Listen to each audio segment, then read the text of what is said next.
G'day everyone. It's mid-August, so it's seed planting time. Just cleaned out all the punnets of seeds in my greenhouse that never germinated, and I've given them a quick wash, so they're reasonably clean. I don't worry too much about disease because they never germinated. Taking the soil out, I don't think it's a disease issue. But I'm going to be looking at things that you would normally plant in September, October, because I have Bruce, the hothouse, and my greenhouses, so I can get them off to an early start. Now, first thing with seeds is, how do we keep them? Because you really want to keep a lot of seeds floating around, different varieties, that sort of thing. And I have a bit of a weakness for seeds. So my first attempt was just keeping them all in a box. Didn't work. They got damp, mice got them, that sort of thing. Then I tried these. These are actually photo holders. You remember photos? We used to have them printed out, not all on the pewter, but they're a good size, so they hold the envelopes really well. You can stack quite a few in here. And I put each one of my varieties in this, like that's the parsnip one we saw earlier. To give you an idea of the quantity, I actually have 4 of these. So if we look in here, there we go. We're going to hold quite a number of varieties. You know, how many? 2, 4, 6, 12. 12 different varieties in each one of these. And that's great for the bigger seeds. I just label them. I could be more organised and make one summer, one winter, one spring, but I just go through them all the time. The other ones I've actually shown you on Temu, but I have this little one, which is pretty good actually. We had a look at that on Temu. What I've decided to do with this is this will be all of my Wendy's seeds. So I know what the germination rates can be. I know it's most of the really odd, weird stuff that I want to get. So I'm keeping all of Wendy's seeds together. And they also come in small numbers. So, oops, that's not Wendy's. If we look at the beetroot, there's not a huge number in each packet. There's 2 or 3 packets in there. And so having a small container for those is great. I also have this little one, which I use mostly for seeds that I'm saving, particularly if they're a very small number of them. So I've got here, for instance, Mary Washington asparagus seeds. Don't want too many of them. Some persimmon seeds, etc. So I think one of the key things to do if you're going to start growing from seed, which I really, really strongly recommend, is invest in some good holders to keep them. My recommendation is to use these, get them from Kmart or some of the other department stores. Good size, 12 in each one, and I don't think they're very expensive. If I can find it, I'll put the price up there and let you know how much they are, but not expensive, hold plenty of seeds, and keep them nice and dry. So this is how I store my seeds. How do I pick them, and how do I find out which ones I want to plant when?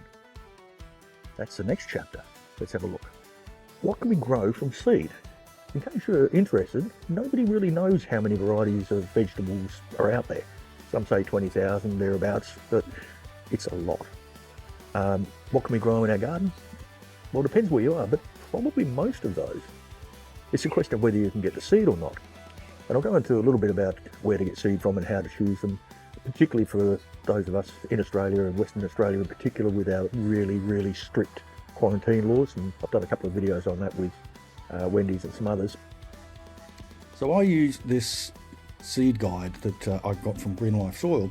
You'll find that your local garden supplier or seed supplier, somebody will have them. Search the web for your own local, and that's critically important, local seasons, and they give you a list of what to plant in which month. Now, generally they will only give you a fairly basic range of vegetables, as I've mentioned earlier, but these things are fine. So what we're looking at here, it's currently August. I really want to get the September, October, and maybe even some of the November things in, if they're a slow growing one, and get them into the greenhouse so they're really well established when it's time to get them out. There are lots of seed stores around. I'd always suggest you pick the reputable ones. I would recommend against buying from eBay because there's some pretty sus stuff out there. But buy from the reputable, well-known seed suppliers. You'll get a better quality of seed, better harvest, better germination. as I found out, because I did buy a fair bit of stuff from eBay and it was pretty much rubbish. You don't always have to buy seeds from seed shops. A lot of the stuff you can actually grow from items that you've bought from the supermarket, or even better, stuff that you've saved yourself. Let things go to seed, save the seeds, and you can carry on planting and growing them. And the nice thing about that is, these seeds, if you pick the good plants, will be the ones that thrive best in your environment. So you can start breeding your own minor variants that will suit your soil, your climate, how much care you take of them. So it'll be a bit hardier if, like me, and a bit lax on the maintenance. Say, for example, you find a really tasty tomato from the farmer's market or some organic store. Don't eat all of it. Save just a little bit with a few seeds in it, you know, a dozen seeds or so. Wash them, dry them out a little bit. Don't put them in a dryer or anything, just let them dry on a windowsill somewhere. And give it a shot at planting them. They may come back and be identical to the one that you bought. They may come back as something completely different, and that could be really nice or really awful. But to me, it's worth a chance. It's a good thing to experiment.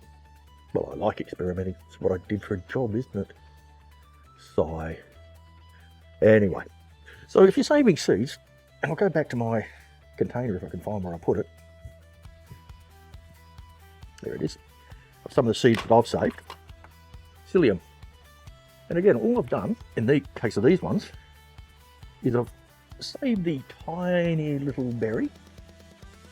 Right, I'm letting it dry out.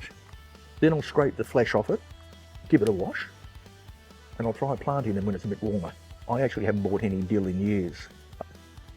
Planted them a long time ago. I like the dill seed for pickling, so I harvest a lot of dill seed, grab a handful of that, save it for next year, throw it back out, and I've got dill again. Saving me an immense amount of money, like $2 or $3 a packet. Okay, so why grow your veggies from seed? To me, it's mostly about the fact I like it.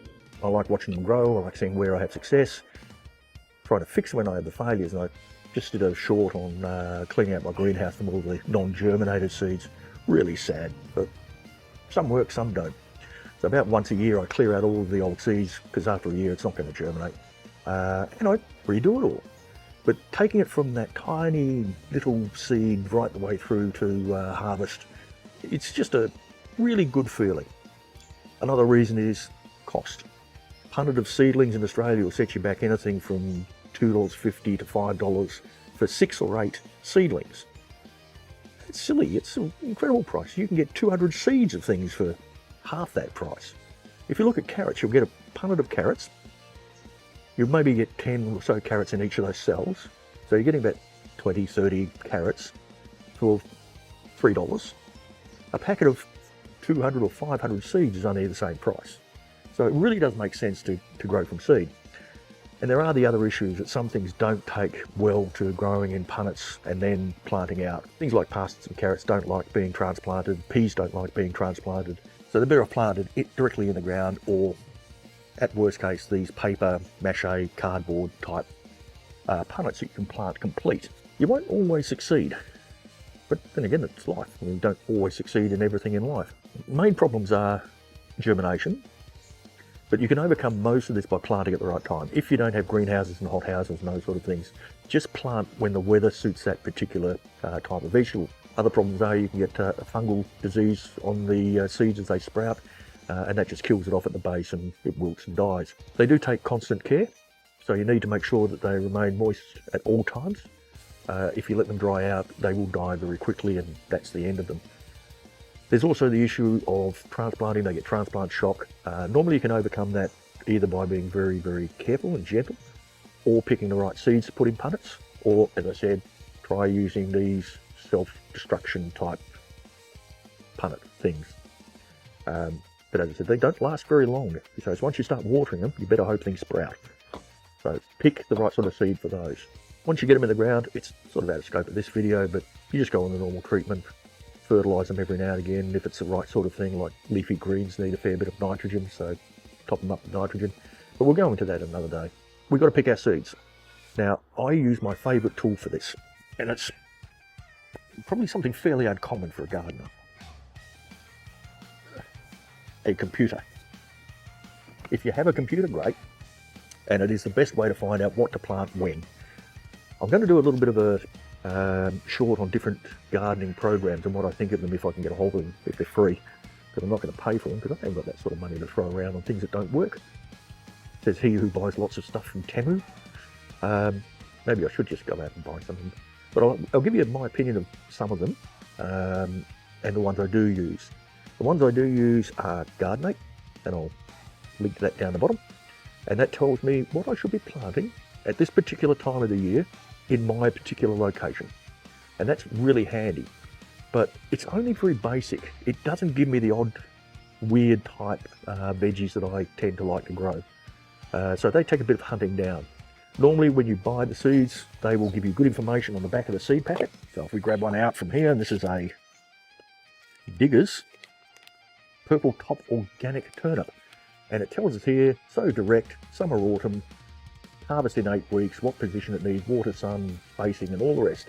So a good seed supplier will give you all of that information. But the problem is, it's sitting in there. The info's in there.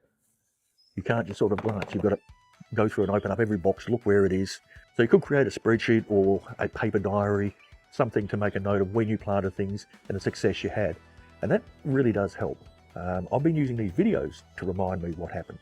The other thing we really have to be very conscious of is what do we plant the seeds in? Now, from what I've read, and I am no horticulturist, you've probably noticed by the stupid things that I do, I have read that you shouldn't have a nutrient-rich mixture for the germination stage. That can cause them to become leggy, leafy, and all wrong. So I always, and I lost it again, I always use the Osmocote seed raising mix, and it is specifically for raising seeds and cuttings. It's a low nutrient mix, does have a bit of fertilizer in it, but not a huge amount. And I use that to the germination stage, and then I start fertilizing. Mostly non-nitrogen or low nitrogen fertilizers, because I don't want that leggy growth, and that's something I'll mention as well. So the correct mixture for germinating seeds is also really important. And what you want is something that's very fine, no big lumps in it. It's well aerated, well draining, so you don't want the seeds just soak in water or they'll just go moldy and rot. But it also has to retain the water reasonably well. A lot of the seed raising mix adds perlite or other material to sort of spread it out and help it be more aerated, but I don't particularly see much point in that. It doesn't break down, it just sort of sits there. But the Osmocote generally is pretty good. There's lots of others around. Trial and error. Find what's good in your local area. Make sure there's no big lumpy bits in it, that's nicely aerated. There's not too much coconut fibre in there, which makes it very stringy and hard to break up. And just choose one that's right for you. But as I said, some basics. Very fine, no big lumps, not too much core or coconut, and good water retention, but still well draining. Okay, so we've got all our bits and pieces sorted out that we're going to plant. What do we plant them into? That again is a really good point, because there's lots of things you can do. I use seed trays that I just washed and just sprayed water all over myself. Actually, that one I didn't wash. You can get them in lots of different sizes. These larger ones with 6 cells, very small ones with 8 cells. That's great for veggies, but fruit's a little bit different because you need to leave it in there longer to become more established. So I use individual small pots. These ones I got from Temu are smaller than I thought. I tend to like to get something a bit deeper and allow the plant to get its taproot down and grow to a reasonable size. But something like that for fruit's pretty good too. Now we'll have a look at how to plant them. Planting seeds is not hard. There's a general rule of thumb that you plant them twice as deep as the diameter of the seed. Let's have a look at a few. If we've got something like a nebula bunching onion seed, it's about 1 millimetre in diameter, so we really want to just cover it with maybe 2 millimetres or so of soil. Now if we have something like a carrot seed, they are really tiny. You can see how small they are. Those I just press into the surface and give a little sprinkle of some mix over the top. But carrots, generally put them direct in the garden, unless you just let them germinate or use those biodegradable pots.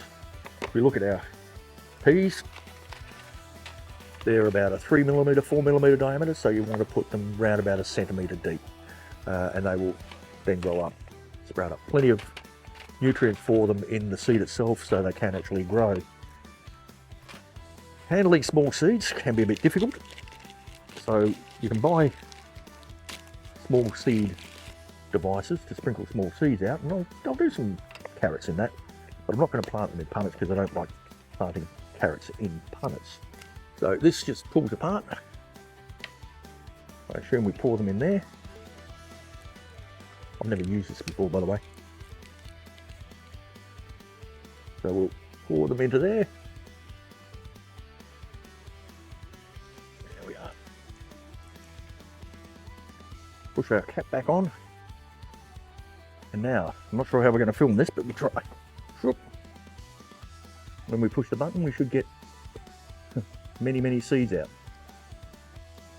If we're quick, we can just drop a couple of seeds out. Is this worth it? Nah. I would just get them, sprinkle them like that between your thumb and forefinger. Thin them out if you want to when they're bigger, or as I prefer to do, don't thin them out too early. Let them grow a little bit and harvest some baby carrots. Then they've got room for bigger carrots to grow. And you just harvest them as you need them, rather than thinning out. Alright, and one last little thing we'll do is I'll just plant a couple of normal seeds that I will plant in punnets, just so you can see the type of potting mix we use, or seed raising mix we use. So what we're going to do is some paprika. Hopefully last time I ever buy paprika seeds, because these are a really good one to save the seeds and use again next year. These ones are from Thrive Sustainability, a nice West Australian company. They give a good description on the front, however, no growing instructions. So again, this is the sort of thing where we need to either keep a record, or we look them up, or we take our best guess. So I'm going to put about 10 seeds, I think it said. Yeah, not many seeds. 10 in there. One 8-cell punnet. I'm going to fill it up. This is the Osmocote seed raising mix I use. Now pop it over here. I'll try and zoom in so we can see that a bit better. Okay, so I've just filled the punnet up to the top, leveled it off. And we just have to make a little indentation for the seeds to sit. If you remember, we're saying we want them about twice as deep as the diameter. These are flat seeds, so do we go by the thickness or the maximum diameter? I don't know. We'll go in between. And what I actually do is I get another tray that's the same, I put it on top, and I give it a little squeeze. Just a gentle squeeze. And that serves two things. Number one, it gets rid of most of the air pockets that are sitting in that mix, so firm it down a little bit without compressing it. And it gives me a spot to drop the seeds in. Alright, and we're just going to drop one in each.